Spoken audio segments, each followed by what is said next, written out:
dafay kii. c'est des français thermique. boo xamante ni bii dafay togg di jaay.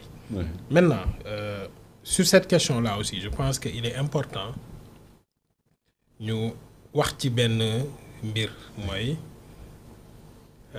pour man li ma jàpp mooy l'État parle souvent de la renégociation des contrats pétroliers et gaziers pour man les contrats d'achat d'électricité aussi yi IPP yi tëgg ak Senelec pour man dañ leen a war a renégocier waat aussi.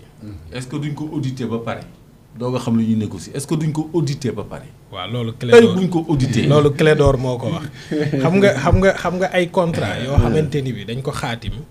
te jaarul ci appel d'offre. je pense que ni mën nañ ko càmbaraat bu baax a baax. parce que lu ci bëri c'est des ententes directes. yoo xamante ni bi xaatim nañ ko maintenant. bu ñu ko renégocier xëj na dina permettre ñu wàññi déjà njëg li nga xam ne fa la ñuy jëndee. bi ci des mooy IPP solaire man jàpp naa ni IPP solaire moom ak IPP éolienne. maanaam les IPP aux énergies renouvelables. pour man yàq xaalis. weesuwul loolu. maanaam yooyu c'est des ouvrages de production yoo xam ne. maanaam presque coût d'investissement bi rek a ci jafe. y a presque pas de charge d'exploitation. tey jii centrale solaire boo ko tabaxee lu dul nettoyer panneaux yi. nettoyer panneaux yi pour muy produire. ak teg fa quelques personnes. yoo xam ne ñoom ñooy suivre la production di def la maintenance des infrastructures ak yooyu. daanaka amul dara. parce que dugaloo fa combustible bi jant bi la. xam nga fële da ngay jënd HFO. da ngay jënd fuel ñëw dugal wala nga jënd gaz ñëw dugal. mais fii les travaux de maintenance. mais exactement mais fii nii. combustible bi mais jantu maam yàlla bi la. da ngay weer la. maanaam da ngay yow da ngay defar rek teg noonu courant bi ñëw. bu poussière bi ñëwee nga indi ndox nettoyer mu gën a produiraat tant que jant baa ngi fi muy produire donc pour man loolu jël ko dénk ko ay privé pour man yàq xaalis weesuwul loolu ndaxte li ci gën a jafe pour man mën nga koo def maanaam mobiliser l'investissement.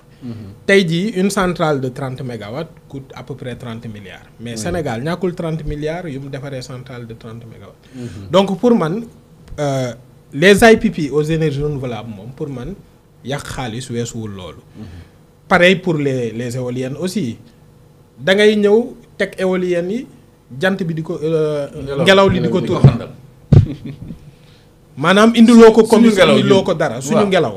donc pour man loolu. état loolu pour man heure bu ñu ci waree defati ay projet 47 milliards pour man heure bu ñu waree defati pour man heure bu ñu waree defati projet. de centrale à énergie renouvelable. muy solaire muy éolienne. pour man état dafa war a accompagner Senelec ñu fexe trouver ay partenaires def comme li Clédor doon wax léegi EPC plus F par exemple. ñu ñëw tabax. financé ñu xool ci yan modalité lañ leen di rembourser. moo gën ñu def ay IPP signer ay contrat d'achat d'électricité yoo xamante ni bii xëj na bu ñu ko yoraloon suñu bopp xëj na dina gën a yaxat parce que surcoût yu ndaw yooyu noonu ngay gis sur la chaîne de valeur moom mooy répercuté wu sur le prix de l'électricité aussi simple. bi ci des mooy car power ship Clédor wax na ko car power je pense que bi muy dugg Sénégal 120 mégawatts lañ soxla woon. affaire yi tar parce que la demande électrique elle est simple. plus on avance dans l'industrialisation du pays plus population yi di augmenter plus les besoins di yokku plus on avance dans l'accès universel à l'électricité plus la demande augmente. Et aujourd'hui chaque année en moyenne il faut à peu près 100 mégas 100 mégas dina ñëw yokk 100 mégas day ñëw à chaque fois yokk donc Car Power ñoom seen bateau lañ yor. parenthèse nekk ci àdduna bi oui allez-y. Parenthèse oui. Au départ on était parti sur 125 mégawatts mais après s'y sont ajoutés les charges du TER. TER dañu bañoon mu dépendre directement du réseau Senelec donc quota TER foofu lay jóge ci Car Power Ship c'était juste la parenthèse. Maintenant le TER parce qu'ils ont opté de le faire fonctionner. Quand vous prenez parce que Clédor moo ma dagg. moo tax désolé ma xaw a perte. désolé dootuma ko def. mais dama ni boo jëlee li nga xam ne moom ngay joxe ci courant. chaque année day yokk. maintenant chaque année bu yokkoo il faut nga wut les capacités de production yi lay permettre nga mën a satisfaire la demande. Maintenant soit da ngay tabax ay centrales soit yow moom wala yoo def ak privé comme ni ñuy def ni wala ben nga dem louer. Maintenant ki nga louer boo gisee ni yow sa charge mi ngi yokku et que amoo de nouvelles capacités mais da ngay dem di yokkaat location bi rek. Après nga ni ko bon 120 mégas lañ waxoon léegi yokkal 150 léegi yokkal 200 léegi yokkal 300 léegi yokkal 400 fi mu toll nii il faut voir Car Powership ñaata mégas lay jox Senelec. Aujourd'hui c'est la centrale la plus puissante du réseau de Senelec. Car Power tey bu demoon musiba am loolu mooy dëgg bi. Maintenant nan la ñuy fexe ba mu dem fii ak diir loolu moom mooy wax ji. autorité yi fi ñu war a taxaw mooy qu'on mette rapidement en place une stratégie de construction de nouvelles capacités au gaz yoo xam ne dañ leen di positionner rapidement à Saint-Louis def le tronçon gazier bi nga xam ne le gazoduc bi nga xam ne moom mooy relier GTA ak Gandon on a assez de terre ferme foofu on a déjà un poste électrique haute tension boo xam ne mën na évacuer la production bu jaree ñu renforcer lignes yi ñu renforcer ko rapidement ça c'est des projets qui peuvent prendre 2 ans 3 ans la construction d'une centrale électrique peut prendre à peu près 3 ans 250 mégawatts doyul parce que fii ak Ndar énergie di pare dina fekk la demande augmenter d'autant dina ëpp 250 mégawatts la demande supplémentaire bi yokk donc rapidement dañu war a renforcer les projets d'investissement de centrales de West Africa Energy. Mais West Africa Energy déjà pour alimenter ko au gaz soit ñu indi du GNL wala ñu fexe ba gazoduc bi ñëw ba Dakar loolu moom ça va prendre du temps GNL bi aujourd'hui peut-être moom mooy l'option qui est peut-être sur la table il faut que nit ñi xool nan la ñuy def ba alimenter ko mais déjà nañu fexe ba mu pare parce que West Africa Energy moom bëri na ay problèmes donc y a beaucoup de problèmes mais ci li ma doon wax mooy par rapport ak gaz bi nga xamante ni bii moom moo war a alimenter centrale yi nga xam ne moom la ñu war a positionner à Saint-Louis je dis la location est un luxe. C'est une aberration même. C'est une aberration financière, mais c'est un luxe qu'on ne peut pas nous permettre. Li ñuy def ci prime fixe rek ñetti at yu nekk tabax na centrale 300 mégawatts ñetti at yu nekk centrale boo xam ne da nga koy exploiter pendant 20 ans 25 ans ñetti at yu nekk bu ñuy louer prime fixe rek li ñuy fay maanaam tàkk fay tàkkul fay. produire fay produireul fay prime fixe ñetti at yu nekk mën nañ ci tabax une centrale de 300 mégawatts donc loolu ñu ngi koy def depuis 2019 ça fait 6 ans bientôt maintenant. Et c'est sur 25 ans. non location moom yow yaay xool heure bu mu la neexee mais fi mu toll nii. mais mënuñu leen a wax bàyyi. si. non xam nga lan moo tax aujourd'hui si tu as un déficit de 400 mégawatts.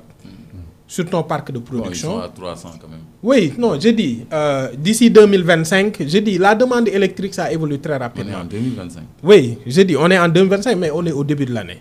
Je dis, la demande électrique, ni mi évolue de façon rapide. Et le Sénégal a des ambitions d'industrialisation. Tout à fait. Une centrale, par exemple, de 300 à 400 mégawatts, génne ko ci réseau bi yombul. Génne ko ci capacité de production yi ñu am yombul. Mais je dis, à court terme, nous devons une stratégie pour ramener. Les autorités actuelles ont encore 4 ans. 4 ans et demi pour finir leur mandat. En 4 ans et demi, on peut construire des capacités au gaz, utiliser gaz binek GTA, mën ci tabax loo xamante ni bii dinañu mën a permettre ñu arrêter la location de Car Powership. C'est un luxe qu'on ne peut pas continuer à nous permettre. Li ci des mooy mbirum subvention. Alors la subvention aujourd'hui coûte à peu près sur les derniers chiffres que j'ai, non, quand tu prends le secteur de l'énergie, globalement c'est plus de 800 milliards de francs CFA. C'est sûr qu'en 2025 boo metul dinañ yegg 1000 milliards si on maintient les mêmes niveaux de subvention. 800 milliards. 800 milliards.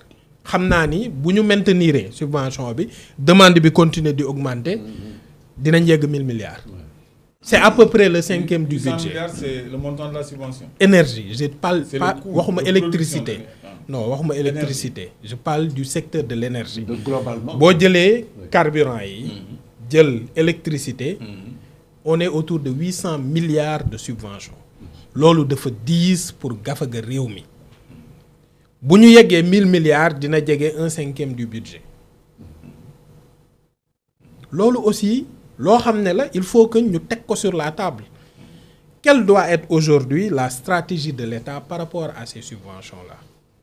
Subvention bi mi ngi dem xëj na ci ay nit yoo xam ne xëj na soxlawuñ ko. Fan yële au mois d'octobre dama bind benn article wax ci li nga xamante ni bii moom mooy subvention yi. Je le disais en ces termes dama ni sur la partie subvention. J'ai dit l'État du Sénégal, l'État sénégalais subventionne fortement le secteur de l'énergie, ce qui pèse sur les finances publiques. Ces subventions, souvent destinées à maintenir les prix à un niveau abordable pour les ménages à faible revenu, peuvent atteindre des montants très élevés. Cependant, elles profitent aussi parfois à des ménages plus aisés, ce qui rend le système peu équitable. Ainsi, les subventions énergétiques ont franchi la barre des 800 milliards de francs CFA en 2023. Après avoir coûté 750 milliards en 2022, 280 milliards pour l'électricité, avec une évolution annuelle de 6%, avec une 35 qui pèse 35% de la partie électricité. La subvention évolue annuellement de 6%. Subvention de l'essence, 34%.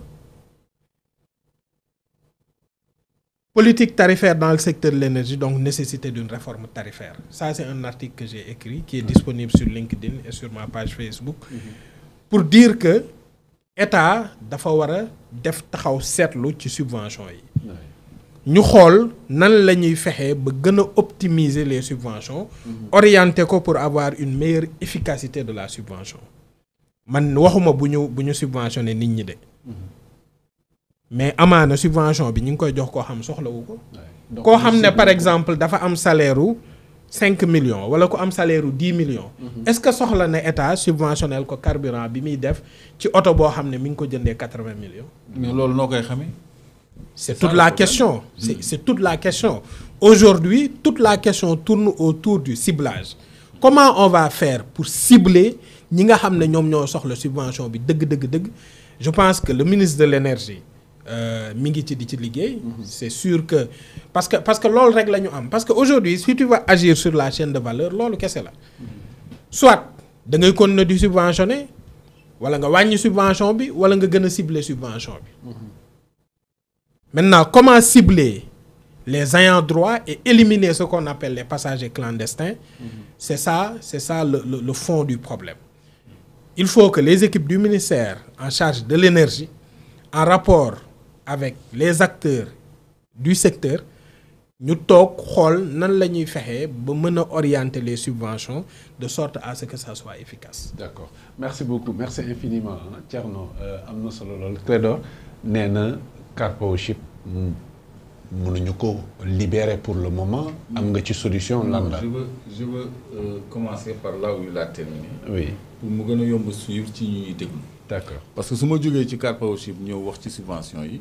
Ça va faire un peu désordre pour ñiy déglu. D'accord. Donc déglu naa ko religieusement ci subvention yi. Oui. 2022 c'était à 750 milliards, n'est-ce pas? Il faut revisiter le discours à la nation de Macky Sall en 2023, au mois de décembre 2023. Il avait dit que